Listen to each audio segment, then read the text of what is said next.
Right now at 6, trapped on a cruise ship with a potentially deadly disease.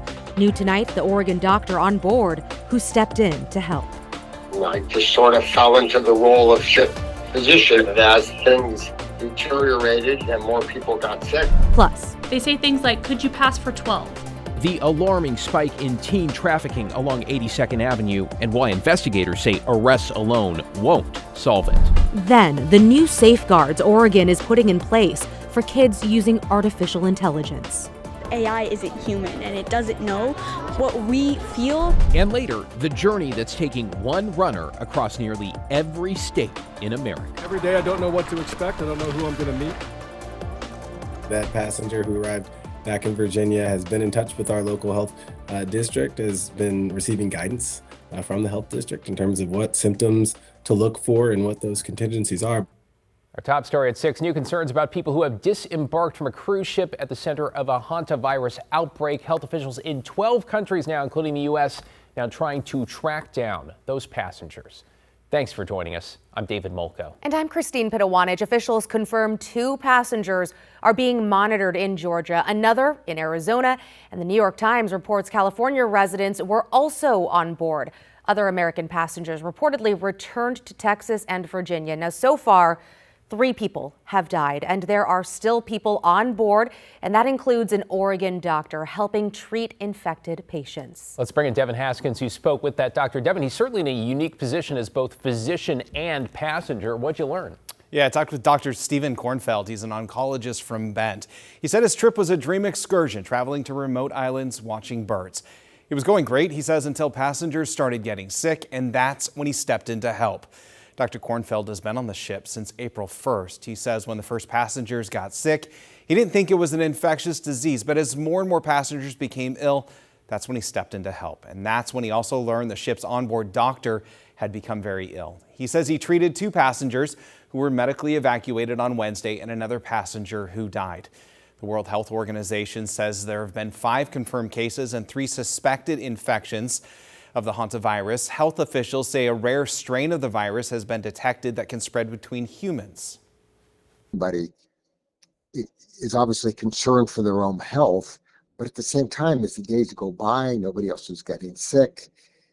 I think that concern is gradually lessening, and I think people have really come together. Today, Oregon Congresswoman Janelle Bynum sent a letter demanding that the Secretary of State and CDC help the Americans that are still on board the cruise ship. Dr. Kornfeld says he feels fine and that the ship's passengers are using COVID-style protocols when out of their rooms. The cruise ship is heading to the Canary Islands and should be there this weekend. Kornfeld doesn't know yet how or when he's getting home. David? Good to hear he thinks things are getting better on board. Appreciate it, Devin. Okay, let's take a step outside with a live look from our Vancouver Skycam. Blue skies, blue water. What a beautiful day.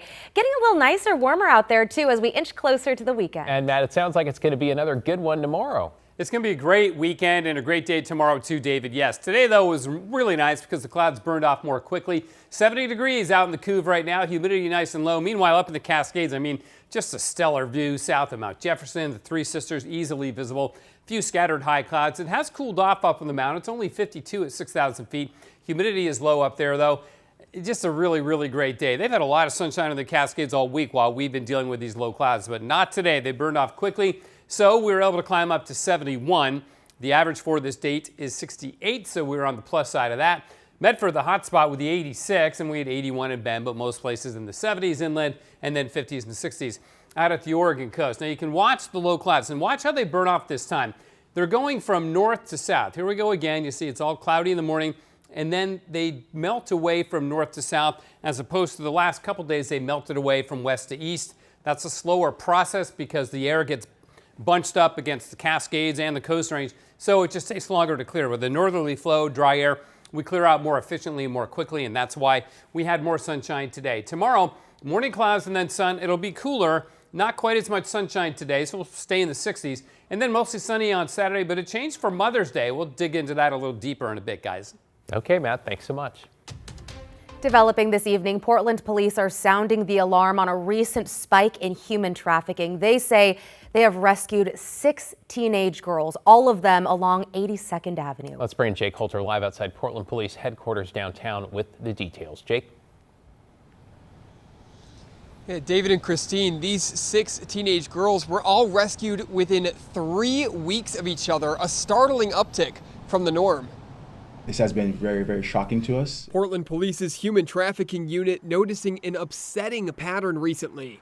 While they typically rescue 1 to 2 teenage girls a month, they recently rescued 6 within 3 weeks, all along 82nd Avenue. But whether or not there's a connection is still unclear. As we work these investigations, I believe we'll find a thread or something that connects all these victims together. The thing that we really need survivors to come forward with is trafficking, right? How they got there, who helped them get there, who's facilitating this, who's gaining the money from it. But it can often take years for victims to be willing to talk after experiencing so much trauma. And they say things to us like, the majority of the people I meet wish that I was younger.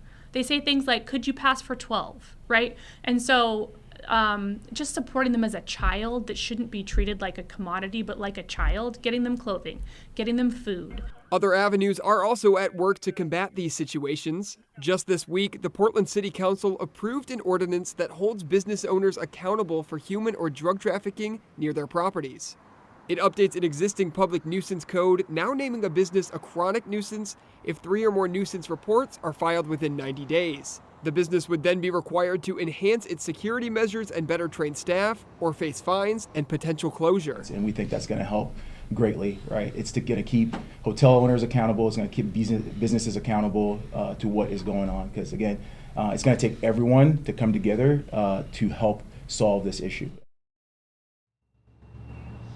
And of note, the proposed Portland Police budget for the next fiscal year includes a 35% reduction to the Victim Services Unit. Sergeant Roberts says it remains unclear what the impact that will have. David and Christine? Heartbreaking that we even have to address this issue. Jake Holter reporting live downtown. Thank you, Jake. And we begin your headlines with another difficult story. A Portland firefighter pleaded not guilty today to sending sexually explicit pictures to a child. 59-year-old Vincent Alvarez was in court this afternoon, facing 4 charges. The investigation began last year when the Deschutes County Sheriff's Office started looking into reports from a minor who said a man sent inappropriate photos. Investigators say some of those messages were sent from a fire station, and they eventually traced them back to Alvarez. He has been put on leave. A Tigard teenager missing since March has now been found dead of a suspected fentanyl overdose. 14-year-old Chayton Owings was found dead Monday along Portland's East Bank Esplanade. Police say evidence at the scene points to fentanyl, and now they're looking into how he got the drugs. Find out who supplied him the drugs, and then find out who supplied that person the drugs. And it's a long-term investigation. It's not one that wraps up quickly, and we put a lot of time and effort into these cases. Owings is the first suspected juvenile overdose death Portland police have recorded this year. 4 children or teens died from overdoses in the city last year. To a bizarre arrest at PDX now involving a man allegedly trying to smuggle 40 pounds of marijuana onto a flight to Chicago. According to court documents, TSA stopped Elijah Davis on Sunday after agents flagged his luggage. Each contained at least 20 vacuum-sealed bags of pot. Davis reportedly told police he was trying to make money, took responsibility, and said he acted alone. Davis is now facing multiple charges for unlawful possession, delivery, and transport of marijuana.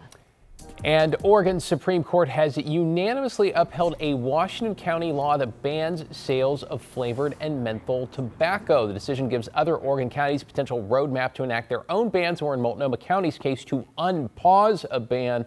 The decision, by the way, comes 2 days after the FDA authorized the sale of flavored e-cigarettes for adults for the first time.